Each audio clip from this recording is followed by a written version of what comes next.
Before we begin, I want you to ask yourself one question, just one. Why do you explain yourself? Is it to be understood, or is it to avoid being disliked? You see, if you feel exhausted right now, if you feel unheard, drained, as though no matter how much you say, nothing ever changes, there is a reason for this, and it is not the reason you think. Today, I will tell you a truth that no one wants to hear, a truth that will unsettle you, perhaps anger you, but if you have the courage to stay with me, you will understand why silence is not weakness. It is the most powerful thing you possess. You don't heal by talking, you heal by becoming silent. Stay till the end. By the last minute, you will understand why those who explain the least live the most. People don't want truth, they want their version of it. You explain yourself, thinking someone will finally understand you. You believe that if you just find the right words, the right tone, the right moment, they will see, they will know, and then perhaps the conflict will end. The misunderstanding will dissolve. You rehearse conversations in your mind. You prepare your arguments. You think, this time they will listen. This time they will understand. But here is what I have learned. Watching humanity for longer than I care to admit, people do not listen to understand. They listen to defend their illusions. The world, my friend, is full of ears, but it is empty of understanding. You could speak with perfect clarity, with unassailable logic, with the patience of a saint, and still, they will hear only what they want to hear. Because most people are not listening to your words. They are listening to their own internal dialogue about your words. When you speak, they do not hear you. They hear a version of you filtered through their ego, their fears, their need to be right. You could speak with the precision of a philosopher and the honesty of a saint, and still they will hear only what confirms what they already believe. This is not cruelty. This is simply human nature. You see, most people are not seeking truth. They are seeking comfort, and your explanation, no matter how sincere, is a threat to that comfort if it contradicts the story they've told themselves. So they twist your words, they forget context, they remember only the parts that justify their anger, their disappointment, their superiority, and you keep explaining, you keep trying, you exhaust yourself in the pursuit of being seen. Let me tell you something that will save you years of suffering. Explaining yourself to someone who is invested in misunderstanding you is a form of self-betrayal. You are not clarifying, you are begging, and they know it. Why you feel the need to explain. Now, you might ask, but Schopenhauer, if explaining is so futile, why do I feel this compulsion to do it? Because you were conditioned. From childhood, you were taught that silence is guilt, that if you do not defend yourself, you must be wrong, that love is earned through compliance, through making others comfortable, through ensuring no one is upset with you. Your parents, perhaps, demanded explanations for every choice. Your teachers required justification for every question. Your friends expected you to account for your time, your feelings, your preferences. And slowly, imperceptibly, you internalized a terrible belief that your existence requires justification. You learned that your worth is measured by how well you are understood by others, that if someone is confused by you, disappointed by you, or angry with you, it is your responsibility to fix it. And so, as you grew, this pattern deepened. You began to believe that if someone misunderstands you, it is your responsibility to fix it. That if someone is angry, you must calm them. That if someone doubts you, you must prove yourself. This became automatic, reflexive. You no longer questioned whether the explanation was necessary. You simply gave it, over and over, exhausting yourself in the process. But here is the tragedy. You are not explaining yourself to clarify the situation. You are explaining yourself because you fear losing people who are already hurting you. Think about it. When was the last time you explained yourself to someone who truly respected you? Someone who trusted you? You didn't need to, did you? Because respect does not demand explanation. Trust does not require proof. The people who love you will give you the benefit of the doubt. The people who don't will use your words against you. So why do you keep talking? Because of fear. Fear of conflict. Fear of being abandoned. Fear of being seen as cold, as distant, as difficult. But let me tell you what is truly difficult. Living your entire life, performing for people who will never applaud. The illusion of validation. Validation is a drug, and like all drugs, it gives you a momentary high, a fleeting sense of relief before it drags you back down, craving more. Every time you explain yourself, every time you justify your choices, your feelings, your boundaries, you are engaging in a silent transaction. Please see me. Please understand me. Please tell me I am not wrong. And in that moment, you feel a brief relief. Someone nods, someone agrees, someone validates you. But then, the feeling fades, and you need more. You need another person to confirm what you already know, another conversation to prove your worth, another explanation to secure your peace. This is not communication. This is dependency disguised as dialogue. You have made other people the judges of your internal world, and once you do that, you are no longer free. You are a prisoner to their opinions, their moods, their capacity or incapacity to understand you. You see, the moment you begin to seek validation through explanation, you give others the power to withhold it, and they will. Not out of malice necessarily, but because people are fundamentally self-interested. They have their own needs, their own pain, their own agendas. Your need to be understood makes you predictable, and predictability, my friend, is weakness in the eyes of those who seek control. The more you talk, the weaker you appear, not because words are weak, but because needing to speak reveals your desperation. Silence, on the other hand, silence is sovereignty. When you stop explaining, you stop asking for permission to exist as you are. You stop negotiating your reality with people who have no interest in your truth. You simply are. And that quiet self-possession, it terrifies people because it cannot be manipulated, it cannot be argued with, it cannot be controlled. So they push harder, they demand explanations, they accuse you of being cold, distant, evasive, and if you give in, if you explain, you lose because you have just taught them that pressure works. Silence as psychological power. Let me tell you something about silence that most people do not understand. Silence is not the absence of response. It is the presence of control. When you stop explaining, something extraordinary happens. The other person is forced to confront themselves. Your silence becomes a mirror, and mirrors terrify people. Think about an argument, a conflict. Someone accuses you of something, perhaps unfairly. In the past, you would have rushed to defend yourself, to explain, to prove your innocence. But what if you said nothing? What if you simply looked at them and waited? They would panic because now the burden is on them. They must fill the silence. They must justify their accusation. They must face the possibility that they are wrong. And most people cannot handle that, so they escalate. They become louder, more emotional, more irrational, hoping to provoke you into responding. But if you remain silent, they reveal themselves. You see, silence exposes the insecure, the manipulator, the person who thrives on your reaction. When you give them nothing, they have nothing to work with. This is not cruelty, this is clarity. In guilt-tripping scenarios, silence destroys the manipulation, because guilt only works if you engage with it, if you defend, if you explain. But if you simply observe, calmly, without reaction, the guilt tripper loses power. In manipulation attempts, silence disarms, because manipulators need your words. They need your explanations, your justifications, your vulnerability, so they can twist them. But silence gives them nothing. You don't fight fire by talking to it, you starve it. Healing requires isolation. Here is something I learned long ago, something that saved me from years of suffering. You cannot heal in the same environment that wounded you. You cannot grow in the same soil that stunted you. You cannot find peace in the same chaos that broke you.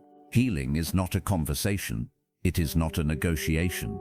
It is not something that happens while you are still explaining yourself to the people who broke you. Healing requires distance. Physical distance, yes. But more importantly, psychological distance, emotional distance. The kind of distance that comes not from running away, but from letting go. You see, the noise of the world, the demands, the expectations, the endless need to justify yourself. This noise keeps your wounds open. It does not allow them to close. Every time you explain, every time you defend, every time you try to make someone understand, you are reopening the wound. You are pouring salt into it. You are preventing it from healing, and the wound never heals. Silence is not the absence of noise, it is the presence of understanding. When you withdraw, when you stop talking and start observing, you create space. Space for your mind to reorganize itself. space for your emotions to settle, space for clarity to emerge, space for you to remember who you are beneath all the explanations, all the justifications, all the performance. This is what I call the principle of solitude. Solitude is not loneliness. Loneliness is the pain of being disconnected from others. Solitude is the peace of being connected to yourself.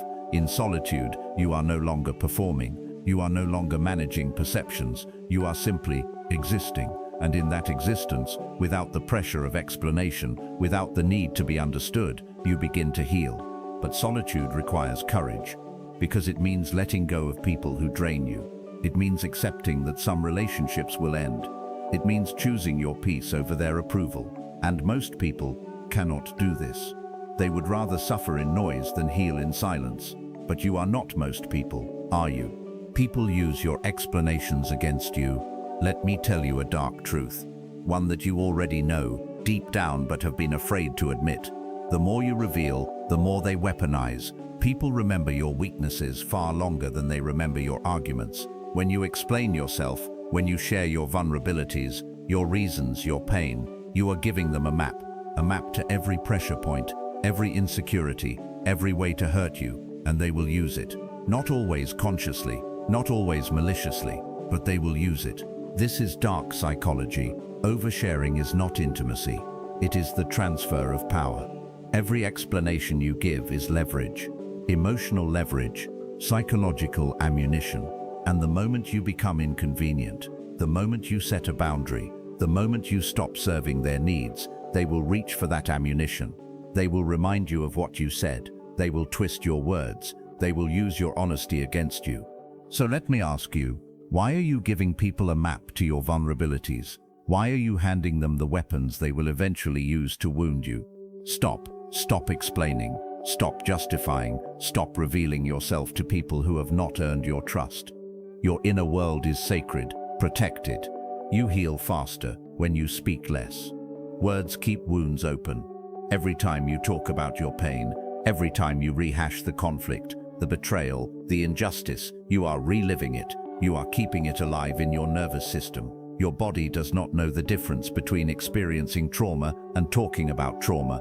Both activate the same stress response, and so you remain stuck, cycling through the same thoughts, the same emotions, the same suffering.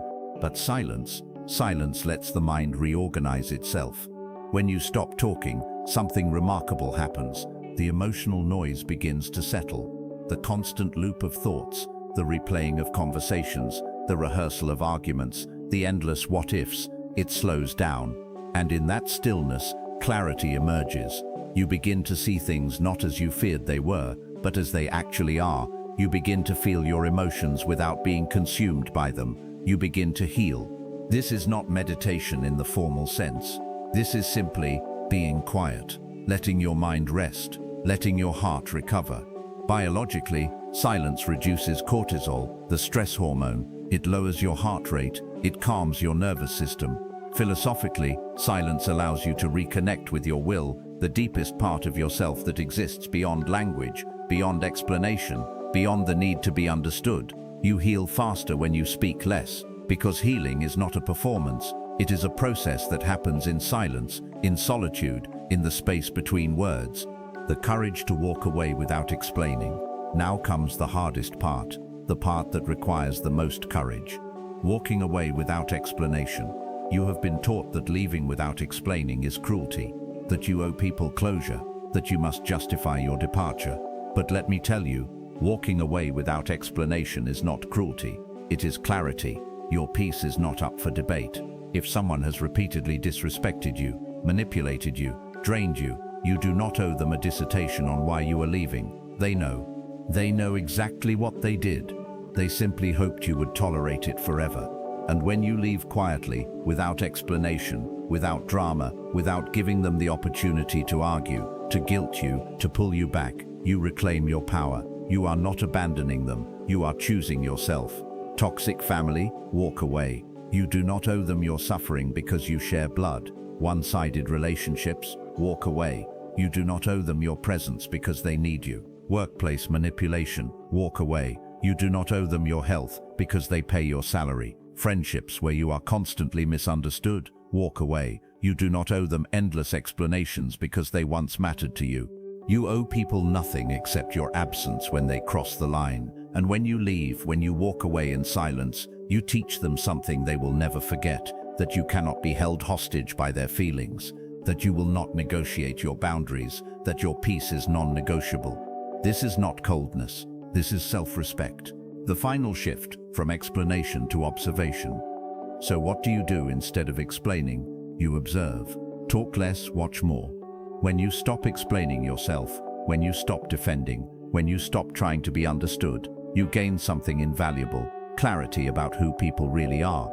You see, most people reveal themselves not through what they say, but through how they react to your silence. The secure ones, they will respect it, they will give you space, they will trust that you have your reasons. The insecure ones, they will panic, they will demand explanations, they will accuse you of being cold, distant, manipulative. The manipulators, they will escalate, they will try to provoke you, because your silence threatens their control. Your silence becomes a filter.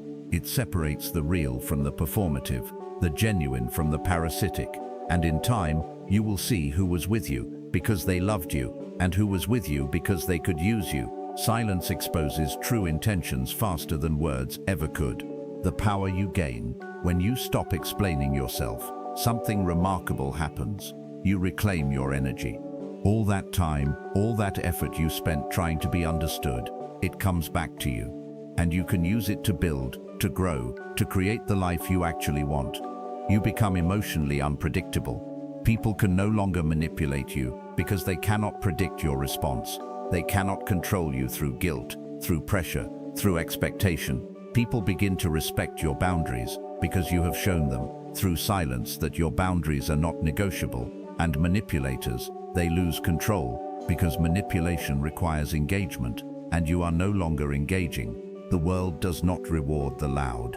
It does not reward those who explain, who justify, who seek approval. The world rewards the self-contained, the sovereign, the ones who know their worth and do not need others to confirm it. So heal quietly, transform quietly, withdraw from the noise, stop explaining, stop justifying. Stop performing for people who will never see you. And when you return, if you return as someone they no longer recognize. Return as someone who cannot be shaken, cannot be manipulated, cannot be made small. Return as yourself, fully, unapologetically, silently powerful. If you felt even a small shift inside you while listening to this, that is the beginning of silence healing you. Stay with me. There are more truths waiting for you. Truths that will set you free. But only if you have the courage to hear them.